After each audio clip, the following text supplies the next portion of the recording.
සාදු සාදු සාදු නමස්කාර වේවා බුදුරුවනට සැමදා බුදු හිමි සරණ යමි. නමස්කාර වේවා ධම්රුවනට සැමදා සදහම් සරණ යමි. නමස්කාර වේවා සංඝරුවනට සැමදා මහා සංඝ සරණ යමි. නමස්කාර වේවා තුනුරුවනට සැමදා තිසරණ සරණ යමි. සාදු සාදු සාදු. අපගේ ගුරුදේවයන් වහන්සේට අප හැම දිනාගේම නමස්කාරය වේවා. සාදු සාදු සාදු. ගරුතර මහා සංඝරත්නයන් අවසරයි. සදහැවත් පින්වත්නි, පින්වත් දරුවනි,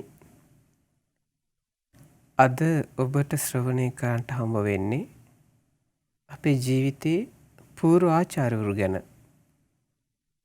අද ඔබට ශ්‍රවණය කරන්නට හම්බ වෙන්නේ අපේ ජීවිතයට මුලින්ම ලැබෙන දෙවිවරු ගැන. එක් දිනියක් තමන්ගේ ආදරණීය පියාණන්ට ඊ타ත්ම වෙහෙස මහන්සි වෙලා සියලු වැඩ පස කළා. තමන්ගෙන් විය යුතු සියලු යුතුයකම් ඉටු කළයින් පසුව ඒ පියාණන් මිය ගියා. ඒ පියාණන් මිය ගිහිල්ලා දැනට වසරයි. ඒ වසරක් පිරෙනවා අද දවසට. ජී.ඩී. විජේදාස මහත්මයා කැලණිය පොල්හේනේ පදිංචිව සිට මීට වසරකට ඉහතදී මිය පරලොව ගිය විජේදාස පියාණන්ට පින් අනුමෝදන් කරන්නට ඒ පින්වත් මෑණියන් දේවිකා විජේදාස ඒ මෑණියන් ඕස්ට්‍රේලියාවේ පදිංචි දුලානි දීනිය සහ විශ්ව පුතුණුවන් තමයි අද දවසේදී මේ ධර්ම දේශනාවට දායකත්වය දරන්නේ. ඉතින් ඒ පිරිස ඉල්ලීමක් කරලා තිබ්බා මේ දෙමව්පියන්ට සැලකීම ගැන ධර්ම දේශනාවක් කරන්නට. මේ අපේ හිත් සතුටු වෙන විදිහෙන් අපි තාත්තා ඉන්න කාලේ හොඳට මේ උපස්ථාන කටයුතු කළා, හිත පහදවාගෙන. ඒ හින්දා දෙමව්පියන්ට සැලකීමේ ආනිසංස සහ සලකන්නේ නැති අයට ලැබෙන විපාක ගැන කියලා දෙන්න කියලා. ඉතින් ඒ කරුණ මුල් කරගෙන පුත්ත සූත්‍රය ඇසුරෙනුත් ඊට අමතරව බුදු දේශනාවල අන්තර්ගත ඒ දේශනා මුල් කරගෙන අද අපි කල්පනා කළා ඒ කරුණ ඔබට පහදලා දෙන්න. අපි මේ ලෝකයට එළිය දකින්නකොට අපි දන්නේ අඬන්න විතරනේ. අපිට පුළුවන් බඩගිනි වුණත්, රස්නේ තිබ්බත්, සීතල තිබ්බත්, ඇඟේ අමාරුවක් තිබ්බත්, මොනව තිබ්බත් අඬන්න විතරයි. ඒ හැම තැනකදීම අපේ ස්වභාවය අඳුනගෙන අපේ සැපය පිණිස අපි නොදන්නා දේවල් ටිකක් හැබැයි අම්මයි තාත්තයි කළා. අපේ නිින්ද වෙනුවෙන් අපේ අම්මා ගොඩාක් නිදි මරලා තියෙනවා. අපේ කුසගිනි නිවන්න 3 වේල ලබා දෙන්න තාත්තා ගොඩාක් කුසගිනි ඉඳලා තියෙනවා. අපේ 3 වේල වෙනුවෙන් ඒගොල්ලෝ එක වේලක් හිටපු අවස්ථා ගොඩාක් ඇති. අපි ඒක දන්නේ අපිට ඒක වැහිලා තියෙන්නේ. එහෙම අපි දන්නේ නැති කරුණු ගොඩක් අම්මා තාත්තගේ ජීවිතවල තියෙනවා. ඉතින් ඒ අය භාග්‍යවතුන් වහන්සේ පූර්ව ආචාර්යවරු බ්‍රහ්ම රාජයෝ කියලා හඳුන්වුවා. දුර ඉඳලා වුණත් දාන ගෙනල්ලා දෙන්නට උපස්ථාන කරන්නට සුදුසුයි කිව්වා. එහෙම වැඳුම් ලැබිය යුතු, පිදුම් ලැබිය යුතු, සැලකීම් ලැබිය යුතු මේ ලෝකේ ශ්‍රේෂ්ඨ පිරිසක් තමයි අම්මා තාත්තා කියලා කියන්නේ, දෙමව්පියෝ කියලා කියන්නේ. එහෙම අයටත් ගොඩාක් පාපතරයෝ අවුරුදු 20ක් 30ක් ගියාට පස්සේ පාපිෂ්ඨ, නපුරු, දුෂ්ට, මාරයා වැහිච්ච කාන්තාව හම්බුනාට පස්සේ, පුරුෂයෝ හම්බුනාට පස්සේ මුල අමතක වෙනවා. ඒ උන්දලාට අමතකයි අවුරුදු 20ක් 30ක් ඇඟපත වෙහෙසිලා ලොකුවට හැදිලා යොග්බයක් කරන්නේ, රැකියාවක් කරන්නේ මේ අහිංසක අම්මා තාත්තා මේ ලෝකෙට අපිව බිහි කරපු නිසා. ඔබම හිතලා බලන්න, ඔබ යම් වෙලාවක මේ ලෝකෙට ඉපදෙන්නට මව් කුසේ පිළිසිඳ ගත්තට පස්සේ පුතෙක් වෙන්න පුළුවන්, දුවෙක් වෙන්න පුළුවන්. අම්මා හරි තාත්තා හරි කිව්වනම් මේ වෙලාවේ අපිට මේ දරුවා එපා කියලා, දරුවාව ඒ දරු ගෙබින් ඒ අයින් කරා නම් ඔබ ආදෝතන ඉන්නවද? නෑ. ඒ අසත්පුරුෂ වැඩේ අපේ අම්මයි තාත්තයි අපිට කරලා නැහැ. මේ ලෝකයට දරුවෙක් බලාපොරොත්තු වෙනකොට දරුවෙක්ගෙන් අහිංසකව අම්මා තාත්තා කරුණ ටික බලාපොරොත්තු වෙනවා. ඒක හරි අහිංසකයි. ඒක භාග්‍යවතුන් වහන්සේ දැක්කා.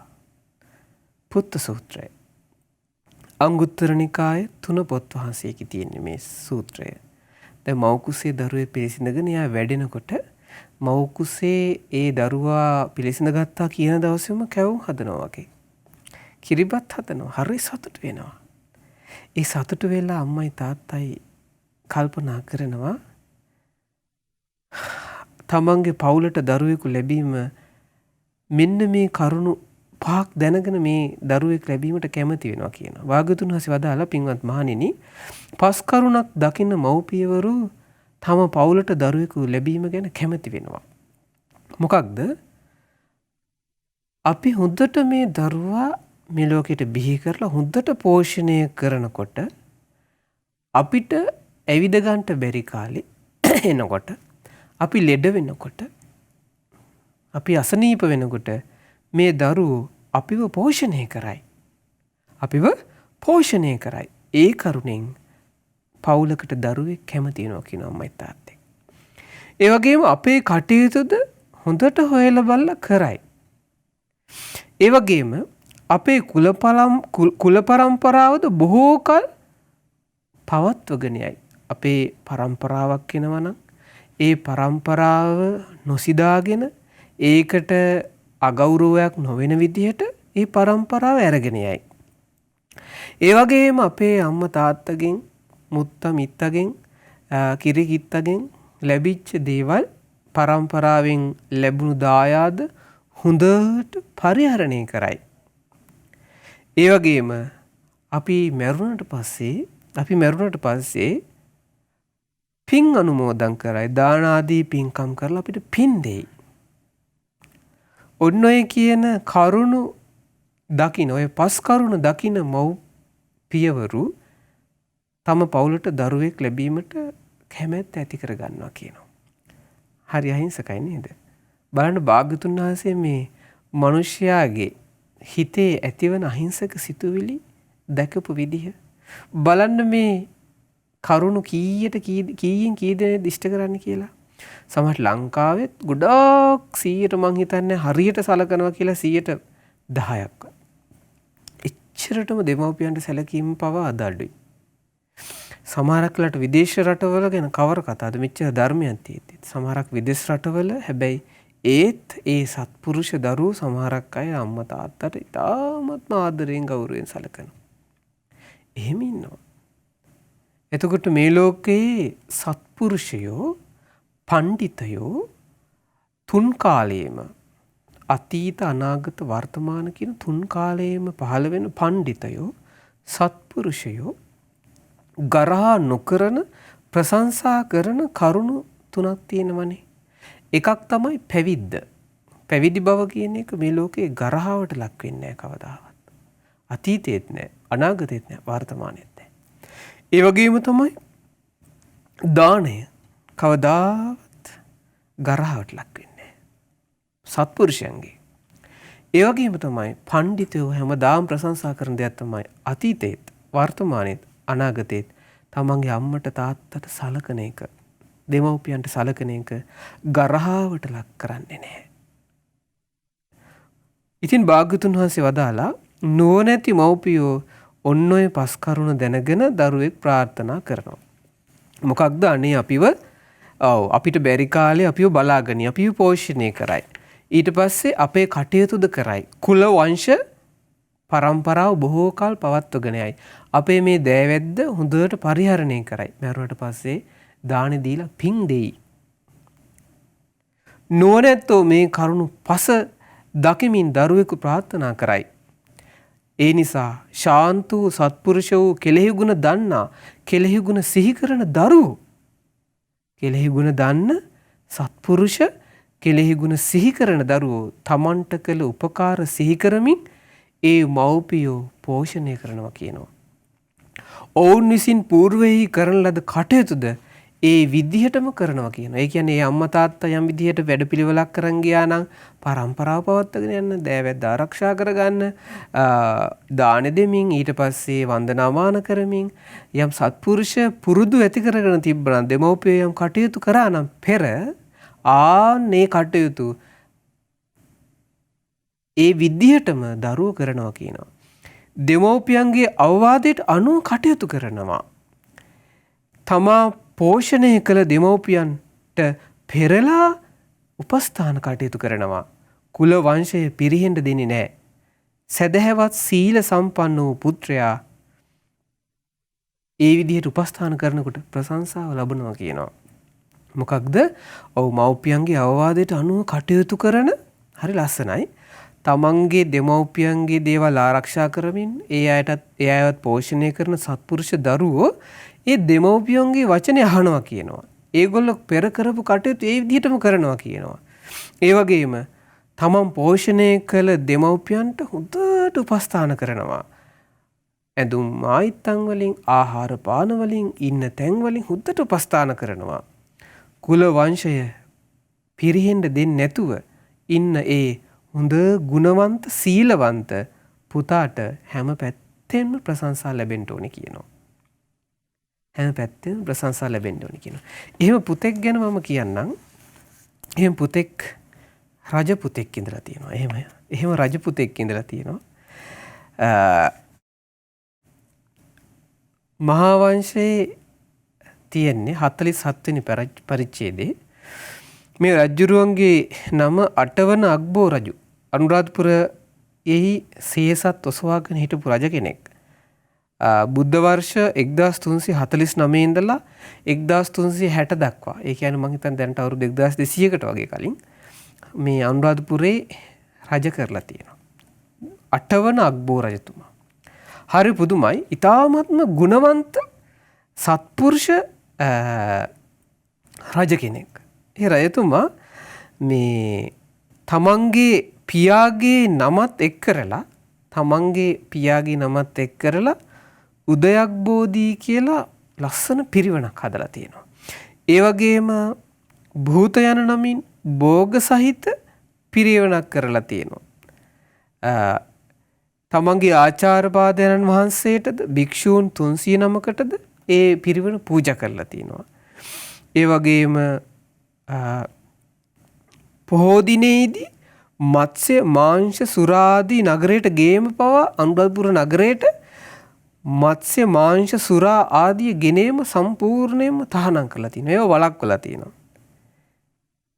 ඒ වගේම තමයි මේ සත්පුරුෂ රජතුමා මේ 8 වන අග්බෝ රජතුමා සෑයක් වඳලා බෝධියක් වැඳලා නැත්තම් ස්වාමීන් වහන්සේලාට වැඳලා පිටට එනකොට ඒ මළුවෙන් පිටට එනකොට මේ මළුවේහි ඇති වැලි නැති නොවේවා. ඒ වැලි මගේ පයේ ගෑවිලා ඒවා මළුවෙන් පිටට යන්න එපා කියලා හිතලා පාදයේ හොඳට සෝදගෙනම පිහදලාම තමයි කියන පිටතට ඇවිල්ලා තියෙන්නේ. දෙව්ලොව උපත සලසන ගොඩාක් පිං ඇද්ද. නිවන පිණිස පවතින යම් තාක් පිං ඇද්ද.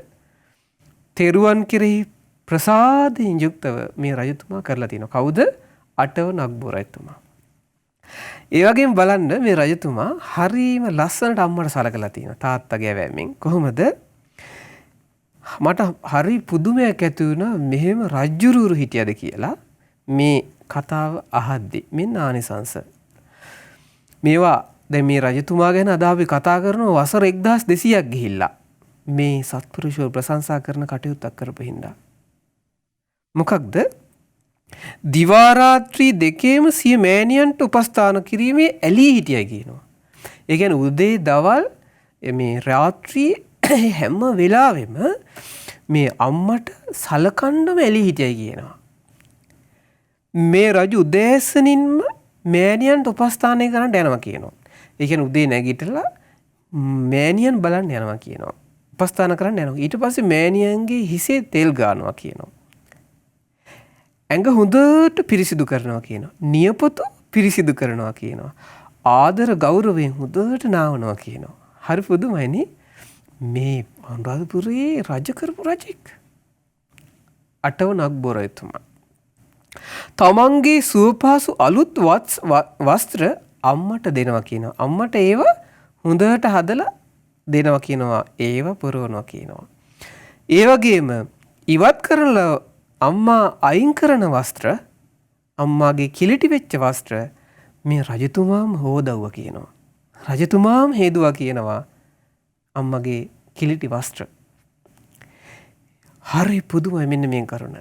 ඒ හොදපු වස්ත්‍ර ඒ වස්ත්‍ර හොදවුවට පස්සේ ඒ සේදු ජලයෙන් ඔටුනු සහිත වූ තමන්ගේ හිසට ඉහගත්තා කියනවා. බලන්න මේ බ්‍රහ්ම රාජ්‍ය කියලා බ්‍රහ්ම රාජ්‍යවරු කියලා භාගතුන් හඳුන්වව දෙමව්පියන්ව. ඒ වගේම අපිට හම්බ වෙන්න මුල්ම ගුරුවරු කියලා හැඳින්වුවා. ඒ වගේම අපට හම්බ වෙන පළමුවෙනි දෙවරු කියලායි භාගතුන් දෙමව්පියන් හැඳින්වුවේ. ඒ වගේම දුර ඉඳලා වුණත් ඇවිල්ලා උපස්ථාන කරන්න සුදුසුයි. දන් ආහාර පාන දෙන්න සුදුසුයි. ආහුනේ. දැන් ඕස්ට්‍රේලියාවේ ඉඳලා එංගලන්තේ ඉඳලා නෙවෙයි ලෝකේ ඕන තැනක ඉඳලා අම්මා අසනීපයි කියලා මේ කියද්දි ඇවිල්ලා උපස්ථාන කරන්න සුදුසුයි. හරි පුදුමයි. මම මේ ධර්ම දේශනාවට ලෑස්ති වෙලා මේ දේශනාවට එන්න විනාඩි 15කට කලින් එක දරුවෙක් කතා කරා. ඒ දරුවගේ තාත්තා වෙනුවෙන් මේ දවස් ටිකේ මේ දරුවා හොඳට ඉගෙන ගත්ත දරුවෙක්, ඉංජිනේරු වෘත්තිය කරන දරුවෙක්. ඒ දරුවා හොඳට උපස්ථාන කරනවා. ඉතින් පොඩි අංශභාග්‍ය ස්වභාවයක් ඇවිල්ලා අයියයි නංගිත් ඉන්නවා. ඒ දරුවට රට යන්න තියෙනවා අද හෙටම. ස්වාමීන් වහන්සේ මම මොනවද කරන්න ඕනේ යවුවා. ඉතින් අපි ධර්මානුකූල උපදෙස් දුන්නා. අනේ පුතේ ඔයා මේ උපස්ථාන කටයුතු කරන්න. අයියටත් නංගිටත් බලා ගන්න කියන්නේ හැම වෙලෙම හොයලා බලන්න කියලා තව දහම් උපදෙස් දුන්නා. මේ කොහොමද තාත්තාට දුකක් නොවී මං සලකන්න ඕනේ. මං දුර ගියාට කමක් නැද්ද? හැබැයි දුර ගියත් කමක් නැහැ. මං කිව්වා අවශ්‍ය වෙලාවට එන්න ඕනි. අවශ්‍ය වෙලාවට එන්න ඕනි. ඉතින් මේ රජතුමා හරි පුදුමයි. මේ වස්ත්‍ර සේදපු ජලයෙන් මේ අර ඇඳුම් වල දාඩිය තියෙනවා, කුණු තියෙනවා නේ. ඒ හොදපු ජලයෙන් ඔටුන්න සහිතවම ඒ වතුර දා ගන්නවා කියනවා. සෑයකට වගේ මෑණියන්ට මනාකොට සුවඳ මල් පූජා කරනවා කියනවා. අම්මා හොඳට නාවලා මොකද කරන්නේ? සුවඳ මල් අරගෙන සෑයකට වගේ අම්මට පූජා කරා කියනවා. 3 වරක් වන්දනා කොට පැදකුණු කොට ඇයගේ පිරිසට කැමැති පරිදි වස්ත්‍රාදිය දී පිටත් වෙන්නේ කියනවා. ඒ කියන්නේ ඒ අම්මගේ වටේ අම්මට 3 පාරක් වඳිනවා කියන උදේට ඊට පස්සේ නාවලා ඊට පස්සේ ඇඳුම් ටික හොදනවා කියනවා. 3 පාරක් වඳිනවා කියනවා. පැදකුණු කරනවා කියනවා. සෑයක් පැදකුණු කරනවා වගේ. ඊට පස්සේ මේ ඇයට උපස්ථාන කරන පිරිසටත් අර ඉතුරු වස්ත්‍ර ටික හොදපු ටික දීලා ඒ අයටත් උදව් කරලා යන්නේ කියනවා. තම මෑණියන්ට රාජ භෝජන කියනවා දෙන්නේ. තමන්ගේ අම්මට දෙන්නේ රාජ භෝජන කියනවා. ඒවා නිකන් සේවකයෙකුට කියලා කවන්නේ නැහැ කියනවා. සියතින්ම රජතුමාම අම්මට කවනවා කියනවා. දැන් මේ කාලේ බලන්න මේ ඒවා ඉතින් ප්‍රායෝගිකව කරන්න බැරි වෙන්න පුළුවන්. අපි වැඩ කියලා අපි විවිධ හේතු දාගෙන දරුවන්ගේ වැඩ කියලා සල්ලි නැහැ කියලා දෙන්නම රැකියාවට යනවා. සමහරක් වෙලාවට අම්මා බලාගන්න කවුරුත් නැහැ. තාත්තා බලාගන්න කවුරුත් නැහැ. සමහරක් අම්මලා තාත්තලා අක්කර 10 15 තියෙන පොල් ගස් විතරක් තියෙන ඒ අක්කර 10ක් 15ක් මැද පුංචි වලව්වක නැත්තම් ලොකු ගෙදරක තනි වෙලා ඔහේ බලාගෙන ඉන්නවා. පොල් ගෙඩි වැටෙනවා බලන් ඉන්නවා. පොල් ගිඩි ගණන් කර කර ඉන්නවා. දරුවෝ නෑ. දරුවොත් රේස් එකක් දුවනවා. ඒ දරුවන්ට අම්මා තාත්තා කෙනෙක් හොයලා බලන්න විදියක් නැහැ. බලන්න රටක රජුරුනේ මේ ලංකාවේ වසර 1200කට කලින් රජෙක් තමන්ගේ අම්මට සලකපු විදිය බැරි නෑ. මන්නම් මේ විදිහ අම්මට ගෞරවය තියෙනවා නම් මේ ලෝකෙ කිසිම කෙනෙකුට කිසිම සාධාරණයක් ඇතුව බෑ කියලා නෑ. කරන්න පුළුවන්. තමන්ට අම්මගෙන් තාත්තගෙන් ලැබිච්ච උපකාරය නිතර සිහි කරනවා නම් ඒ කළ උපකාර දන්නවා නම් සිහි කරනවා නම් අම්මට උදේ පාන්දර මේ වගේම උපස්ථාන කරපුවා. දැන් මල් පූජා කරා ගියාම hina වෙයි. දැන් අම්මලා තාත්තලාට දන බිම තියලා පසඟ පිහිටලා වඳින්න ලැජ්ජයිනේ. බලන්න මේ රජතුමා. දැන් බලන්න සාමාන්‍ය මේ ලෝකේ ස්වභාවය කොච්චර පෙරිලාද කියලා. අම්මගේ රෙදි හොදනවද නේද? අම්මේ මෙන්න රෙදි ටික හොදලා වේලලා තියන්න. එහෙමනේ කියන්නේ නේ. වෙනස අම්මා ආදරෙන් අපිට කරනවා තමයි. හැබැයි අපිට පුළුවන් කාලේ අපි ඒව කරන්න ඕනේ. නේද? රජෙක් අම්මගේ රෙදි ටික හොදලා ඒ හොදපු වතුර ඔටුන්නට ඉහ ගන්නවා කියනවනේ. තමන් යතෙන්ම රාජ භෝජන දෙනවා කියනවා. දැන් වෙන රජෙක් නම් තමන්ගේ බිසවත් එක්ක රාජ භෝජන බිසවත් එක්ක ගනි. අම්මට මොකද කරන්නේ? අම්මලාට වෙනම හදලා දෙන්න කියයි. සමහරක් අය ප්‍රණීත ආහාර ගෙනල්ලා නෝනයි මහත්තයයි හොරෙන් කනවා. ප්‍රණීත ආහාරයක් රස කැවිල්ල සමහරකට අම්මා තාත්තට දෙන්නේ. තමන් එක්ක පොඩි කාලේ ඉඳලා අයියාකට දෙන්නේ. එහෙම අසත්පුරුෂයෝ ඉන්නවා. එහෙම ලෝකෙක මේ වගේ රජෙක් ගැන අහන්න ලැබීම සැපයක්. හරි පුදුමයි. ඒ විස්තරේ තියෙනවා 47 වෙනි පරිච්ඡේදයේ මේක තියෙන්නේ. මෑණියන් අනුභව කරාට පස්සේ අනුභව කරලා ඉතුරු කොටස 16න්ට දෙන්නේ නැහැ කියනවා. බල්ලට කන්න දෙන්නේ නැහැ කියනවා. ඉතිරි කොටස රජතුමා අනුභව කරනවා කියනවනේ. ඉතිරි කොටස තමන් අනුභව කරනවා කියනවා. ඒක විසික් කරන්නවත් මේක අයින් කරන්න කියලාවත් දෙන්නේ නැහැ කියනවා. රජතුමාම අනුභව කරනවා කියනවා. හිසෙත් විසිරුවා ගන්නවා කියනවා. මේ අම්මගේ රත්තරන් අම්මගේ අම්මා කාපු ඉඳුල් බත් ටික කියලා. එතුමියගේ පිරිසටත් එතුමියට උදව් උපකාර කරන්න ඉන්න බලා ගන්න ඉන්න පිරිසටත් උතුම් රාජභෝජන අනුභව කරන්න දෙනවා කියනවා. සුවඳ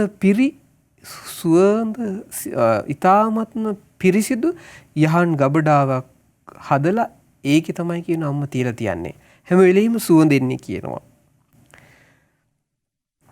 ඇය සැතපෙන යහන් නැතිරෙලි මේ රජතුමාම හදනවා කියනවා. ඒ වගේම 16න්ට අන කරන්නේ නැහැ කියන අම්මව පොඩ්ඩක් ඔළුව අත ගන්න, කකුල් අත ගන්න කියන්නේ නැහැ කියනවා. රජතුමාම ඇගේ පා සෝදලා සිනීදු සුවඳ තෙල් තවරලා මේ අම්මගේ කකුල් අත්පා රෙදෙනවා නම් තමන්ම මේ ඇගේ පා සියතින්ම මේ මඩිනවා කියන. හොඳට පොඩි කරලා හොඳට අත ගන්නවා කියන තෙල් ගාලා. නින්දට යනකම් එහෙම කරනවා කියනවා. නින්දට යන්න සලස්සනවා කියනවා. ඇගේ යහන ඊට පස්සේ ආයෙ පැදුකුණු කරනවා කියනවා. මේ අම්මා නිදාගත්තට පස්සේ තුන්වරක් පැදුකුණු කරනවා කියන රජතුමා. වැඩ වැඩි යම්මේ එහෙනම් ඔන්න කන්නක් දුන්නානේ. එහෙනම් මම යන්නම් ටාක් ගාලා. එහෙම නෑ රජතුමා. දැන් නඩු බලාගෙන ඉන්නවා කට්ටිය මිනිසු පිරිලා. එහෙම නෑ.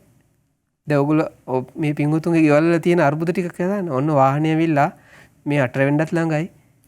අම්මේ මම යනවා බායි කියලානේ දැන් යන්නේ වඳින්නවත් වෙලාවක් නැහැනේ. බලන්න රජෙක් කරපු දේ. මෙන්න පූර්ව ආචාර්යවරු කවුද? මුලින්ම හම්බුණු දෙවිවරු කවුද? අපිට මේ ලෝකේ ගොඩාක් ආදරය කරපු දෙන්න කවුද? අපි මේ ලෝකේ මනුස්ස හැටියට කකුල් දෙකක් ඇතුව හිටගෙන දැන් ජොබ් එකක් කරලා මේ දරුවෝ මුණුබුරෝ ඉන්නව ඇති. බිරින්දෑවරු පෝෂණය කරනවා ඇති. මහලුකුවට වාහන වල නැහැ ඇති. ඒ යන්නේ කවුරු හින්දාද?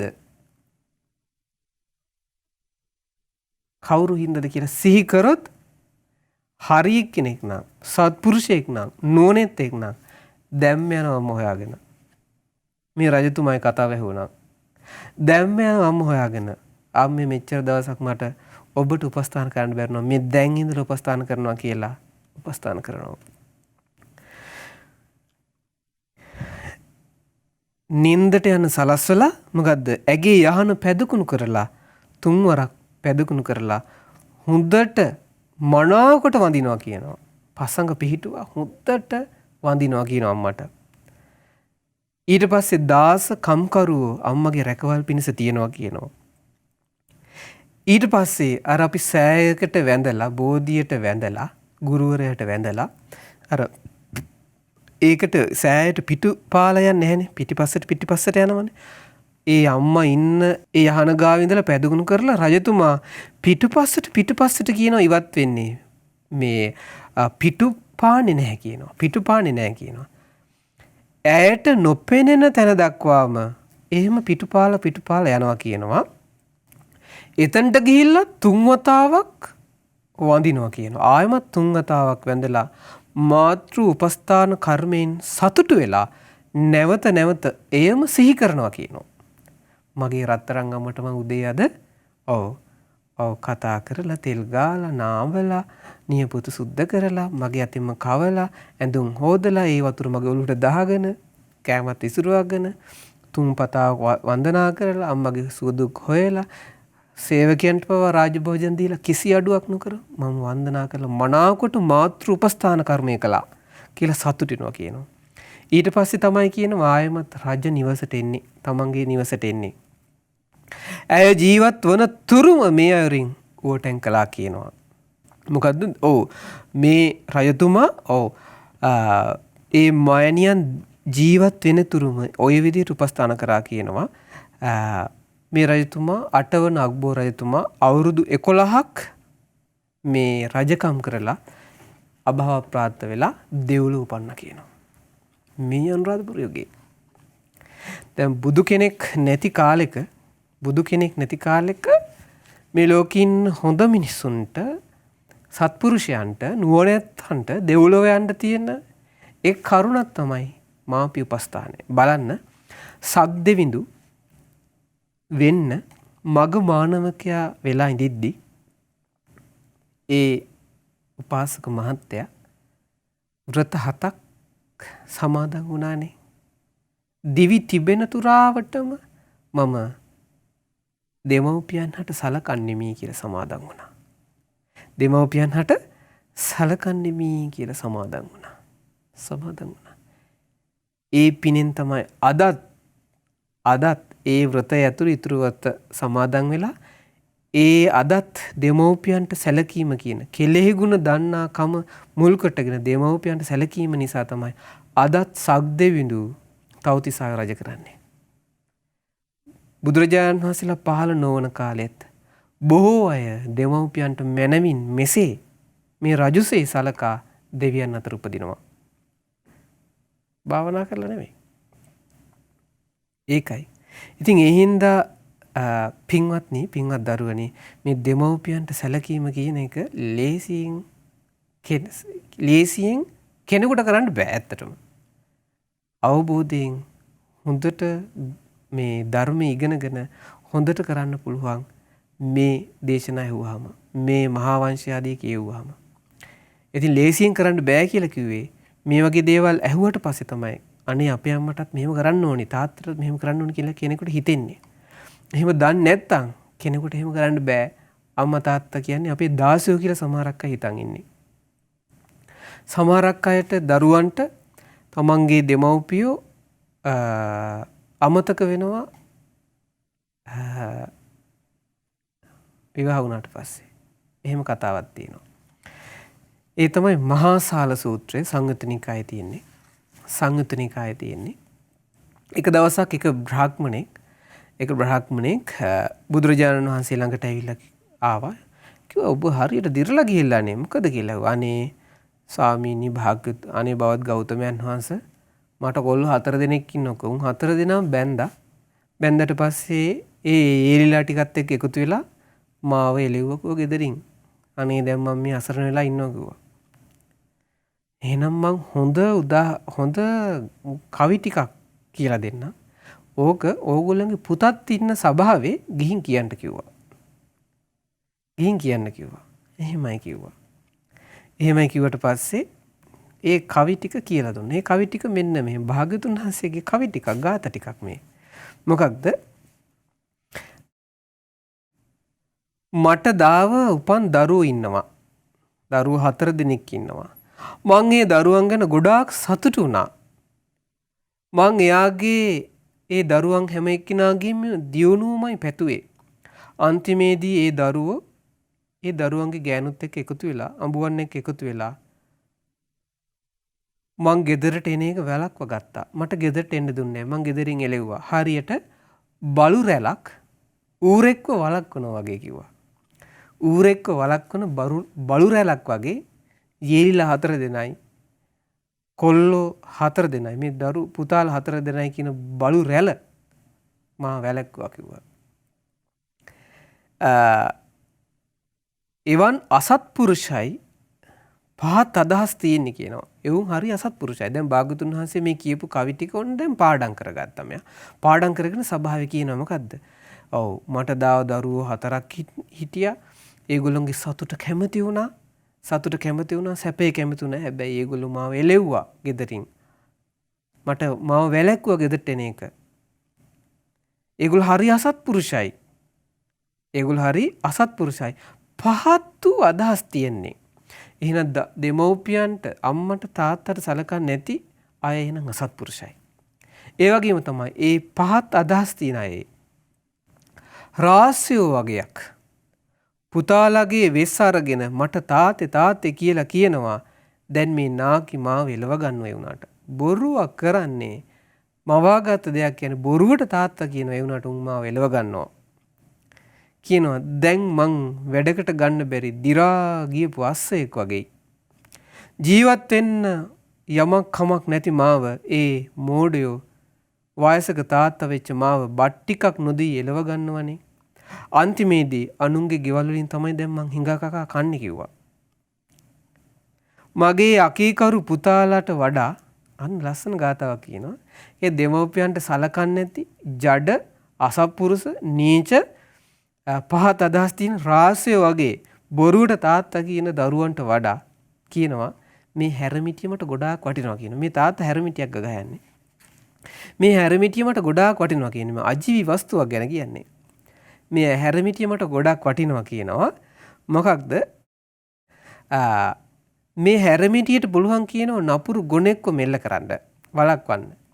මේ හැරමිටියට පුළුවන් නපුරු බල්වන්වත් වළක්වන්න.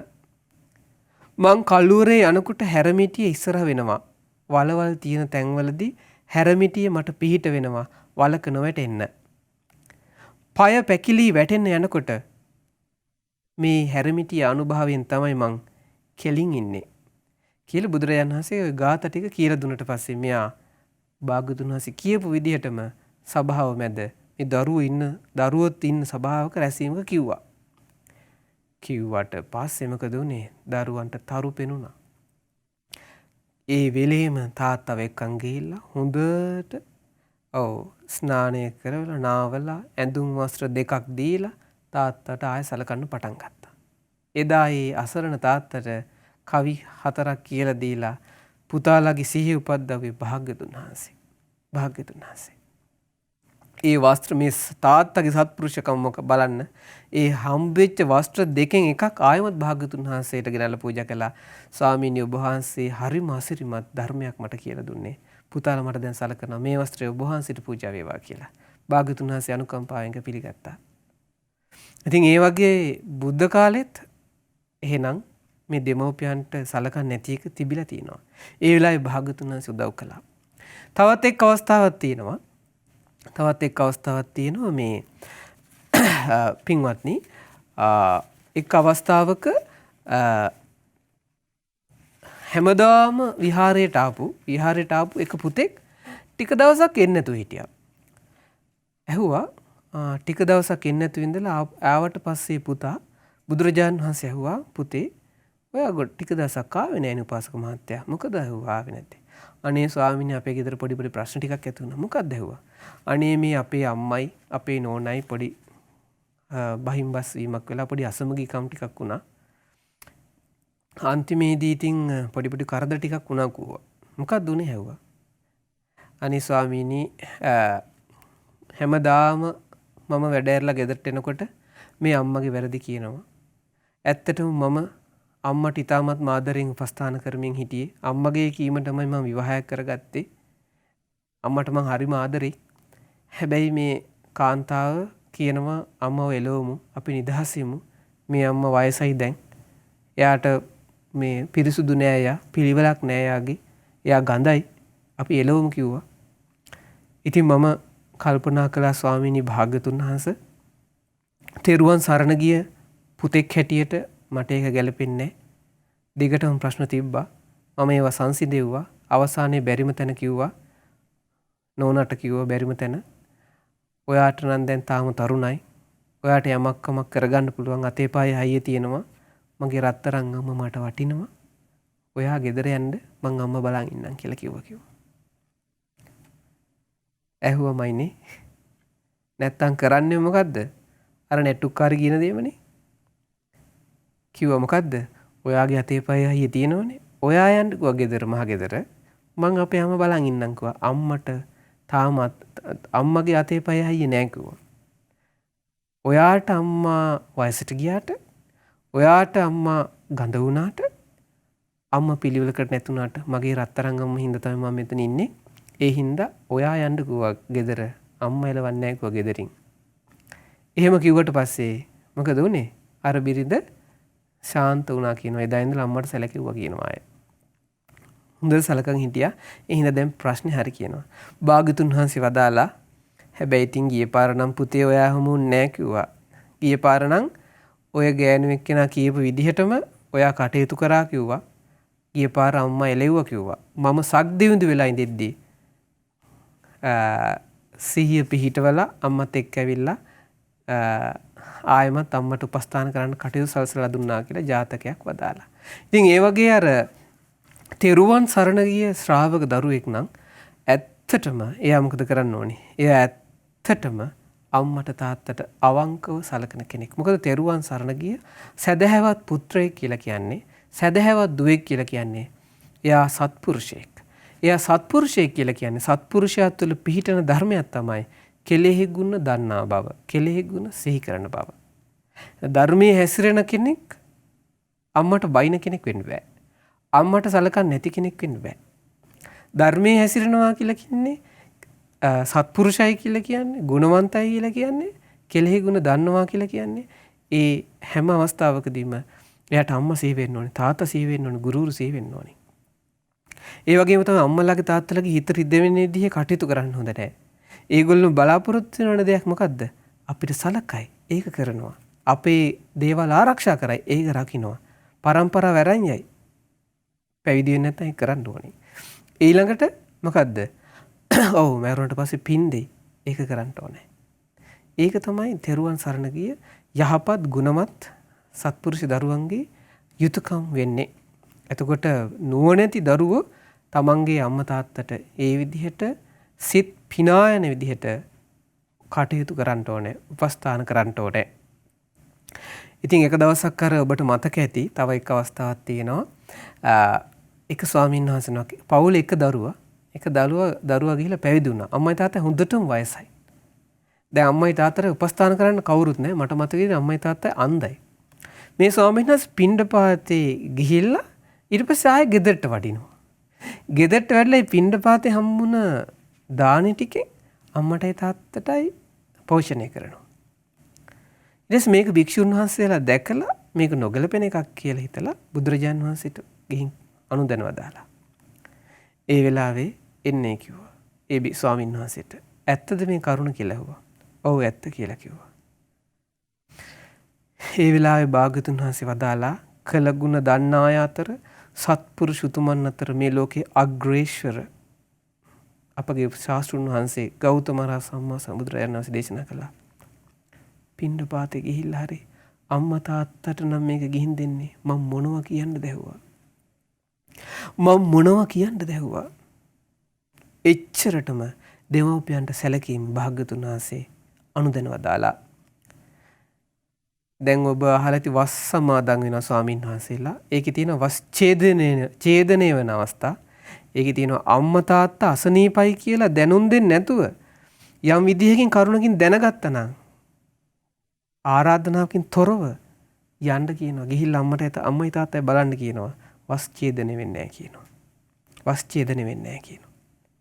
එච්චරටම භාග්‍යතුන් වහන්සේ මේ ශාසනයේ භික්ෂුන් වහන්සේලාට පවා තමන්ගේ දෙමව්පියන්ට බලන්න ඕනි අවස්ථාවේ බලන්න උපකාර කරන්න ඕනි අවස්ථාවේ උපකාර කරන්න කියලා දුන්නා. ඒ වගේම තමයි බලන්න අපේ භාග්‍යතුන් වහන්සේ සම්මා සම්බුද්ධත්වයට පත් වුණාට පස්සේ දෙව්ලොව වැඩියා මොකටද?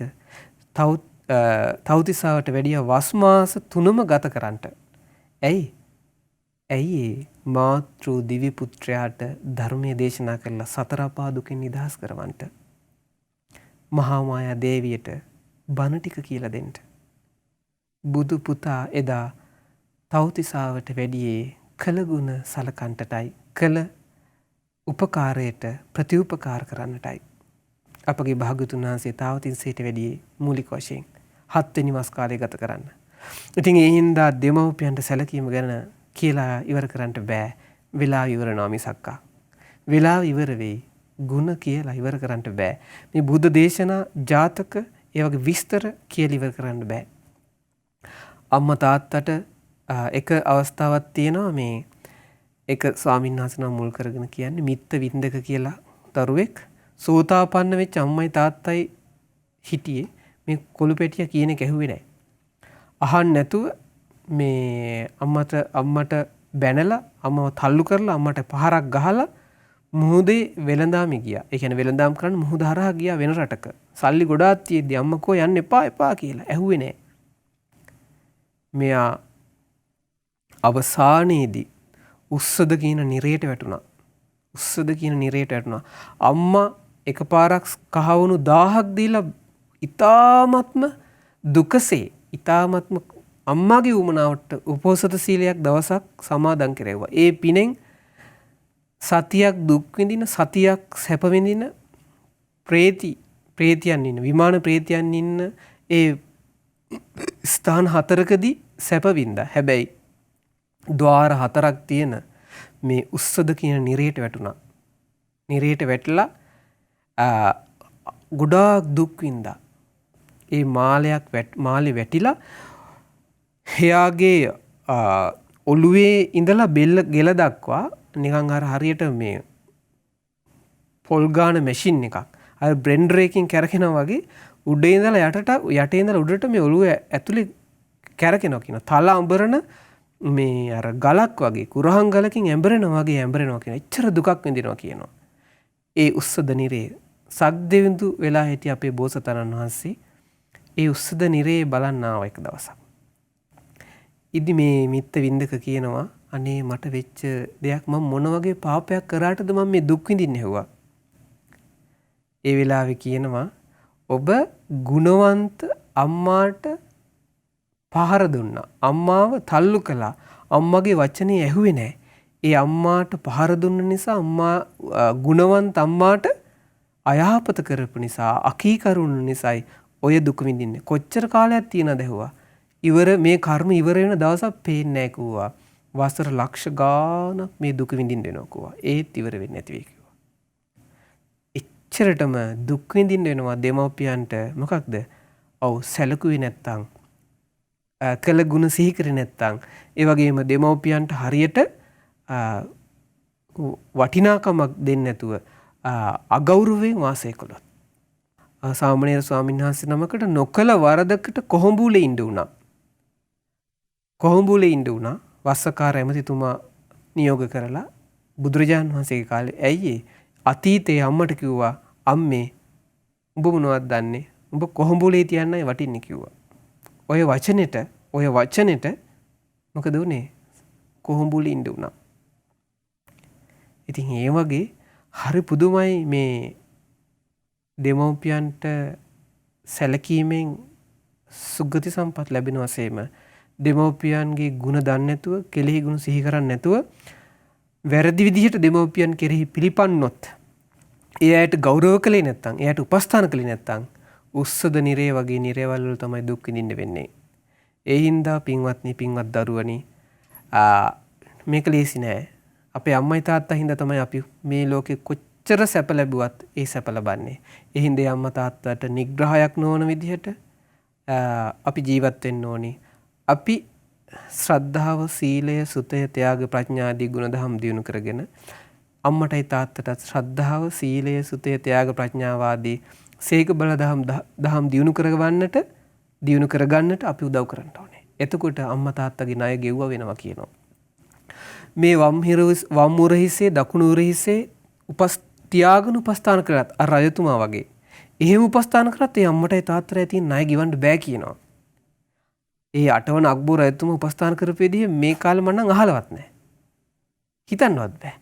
එහෙම කළත් ණය ගෙවන්න බෑ කියනවා.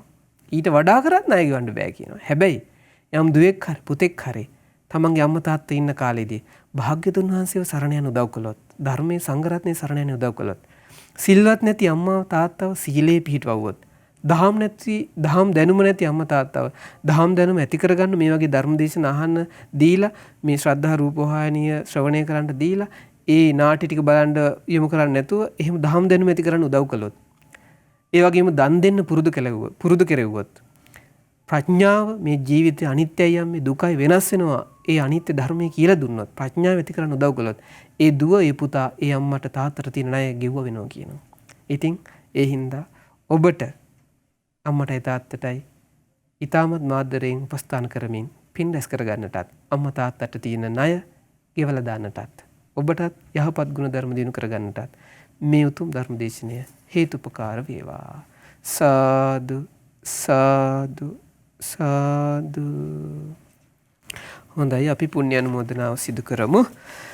අද දවසේදී මේ උතුම් ධර්ම දේශනය සිදු කිරීමෙන් රැස් කළ යම් පිනක් ඇදී සියලු පින්වත් සක් දෙවිඳුන් ඇතුළු සදෙව්ලොව වාසී සියලු දෙවියන්, සුමන සමන් දෙවියන්, ආලවක දෙවියන් ඇතුළු සියලු දෙව් පිරිස සතුටින් අනුමෝදන් වෙත්වා. සාදු සාදු සාදු. ඒ වගේම රැස් කළ සියලු පුණ්‍ය ධර්මයන් අපගේ ගුරු දේවෝත්තම පරම පූජනීය පින්වත් ලොකු ස්වාමීන් වහන්සේට මේ පින අනුමෝදන් වෙත්වා. ඒ වගේම මේ රැස් කළ සියලුම පුණ්‍ය ධර්මයන් ගෞතම බුදුසසුනේ පිළිවෙත් පුරන මහා සංඝරුවන්ට මේ පින අනුමෝදන් වෙත්වා. අනගාരികා මෑණියන් වහන්සේලාට, පැවිදි අපේක්ෂක දරුවන්ට මේ පින අනුමෝදන් වෙත්වා. ඒ ගුරු දේවයන් වහන්සේට, සීල ස්වාමීන් වහන්සේලාට, අනගාരികා මෑණියන් වහන්සේලාට, පැවිදි අපේක්ෂක දරුවන්ට මේ පින් බලෙන් නිදුක් නිරෝගී සුවසම්පන්නිය සැලසේවා. දීර්ඝායු සම්පත් සැලසේවා. උතුම් ගෞතම බුදුසසුනේ පිහිට ලැබේවා. සාදු සාදු සාදු. රැස් කළ සියලු පුණ්‍ය ධර්මයන් අද දවසේ ප්‍රධාන අරමුණ වශයෙන් ඒ පින්වත් පිරිස බලාපොරොත්තු වෙනවා කැලණිය පොල්හේන කියන ප්‍රදේශයේ පදිංචිව සිට මීට වසරකට ඉහතදී මිය පරලොව ගිය ජී.ඩී. විජේදාස පියාණන්ට මේ පින අනුමෝදන් කරන්න. ඒ පින්වත් පියාණන්ට මේ පින අනුමෝදන් වෙත්වා. ඒ දායකත්වයේ දරූ ඒ සීලූම දෙනා නමින් මියගිය සියලු ඥාතීන්ට මේ පින අනුමෝදන් වෙත්වා. මීට වසර 20කට ඉහතදී මිය පරලොව ගිය මගේ ආදරණීය පියාණන්ට, එච්.එම්. ධනපාල හේරත් පියාණන්ටත් මේ පින අනුමෝදන් වෙත්වා. ඒ අයගේ පරලොව ජීවිත සැපවත් වෙත්වා, සුවපත් වෙත්වා, සංසාර දුකෙන් අත් මිදෙත්වා. සාදු සාදු. රැස් කළ සියලුම පුණ්‍ය ධර්මයන් අද දවසේදී විශේෂයෙන් මේ උතුම් ධර්ම දේශනාව සිදු කරන්නේ මිය පරලොව ගිය විජේදාස පියාණන්ට පින් අනුමෝදන් කරන්න.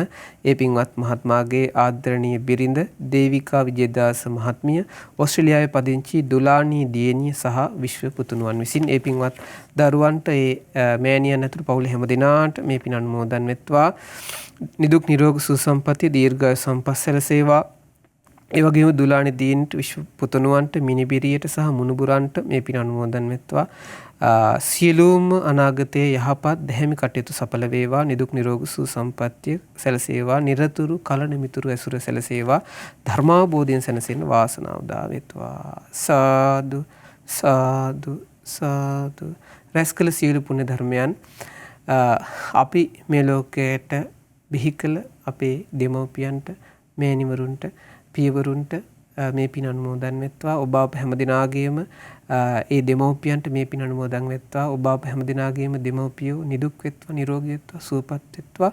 ඒ වගේම රට ලෝකවාසී සියලු දෙනාට මේ පින් අනුමෝදන් වෙත්වා. ශ්‍රද්ධා මාසික ධර්ම දානය සිදු කරන සියලු දෙනාට, ශ්‍රද්ධා මාධ්‍ය සේවය කරන දරුවන් හැම දෙනාටත් මේ පින් අනුමෝදන් වෙත්වා. කොරෝනා වෛරසය හේතුවෙන් රෝගාතුරව සිටින හැම දෙනාට මේ පින් අනුමෝදන් වෙත්වා. ඔබ අප හැම දෙනාට මේ පින් අනුමෝදන් වෙත්වා. නිවසේ සිට මේ ධර්මය ශ්‍රවණය කළ ඔබට මේ පින් අනුමෝදන් වී නිදුක් නිරෝගී සුව සම්පන්නිය සැලසේවා. ඔබ අප හැමට නිදුකින් සුවසේ කළ ගුණ දන්නා අය ඇටියට සත්පුරුෂ භූමියේ වාසය කරමින් පින් රැස් කරගන්න වාසනාව දා වෙත්වා. සාදු සාදු සාදු. හැම දිනාටම තෙරුවන් සරණයි. නමෝ බුද්ධාය. මෙවැනි වටිනා ධර්මදේශනා ශ්‍රවණය කිරීමට ශ්‍රද්ධා ඩේලි YouTube චැනලය සබස්ක්‍රයිබ් කරන්න.